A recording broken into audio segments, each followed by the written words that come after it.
সকালবেলা সৌন্দর্য দেখতে অনেক সুন্দর লাগে। সূর্য ডুবে গেছে, দেখতে অনেক সুন্দর লাগছে, তাই না? গ্রামের দৃশ্য দেখতে আসলে অনেক সুন্দর লাগে। দেখতে পাচ্ছেন পানি ফুটে গেছে, এটা কিন্তু কুসুম গরম পানি। এখন এটা হচ্ছে চালের আটা খুলছে। বলেন তো কি পিঠা বানাবে?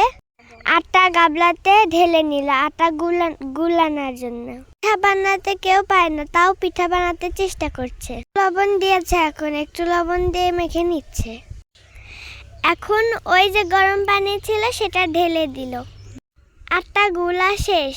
এখন আটাগুলো আরেকটা পাতিলে ঢেলে নিল।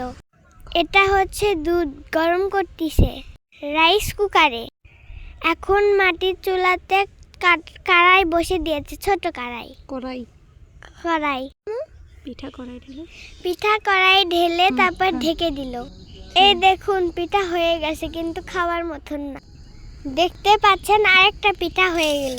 এই পিঠাটা খেতে একটু ভালো হয়েছিল, কারণ এই পিঠাটা ফুলেছিল। এটা হচ্ছে পরের দিন সকালবেলা দেখাচ্ছে, কিন্তু দেখেন ভিজেনি। আমি খেয়েছি, তাও ভালোই লেগেছে। প্রথমবার হিসাবে ভালোই পারছে। হলো পিঠার ইতিহাস। ভালো থাকেন সবাই।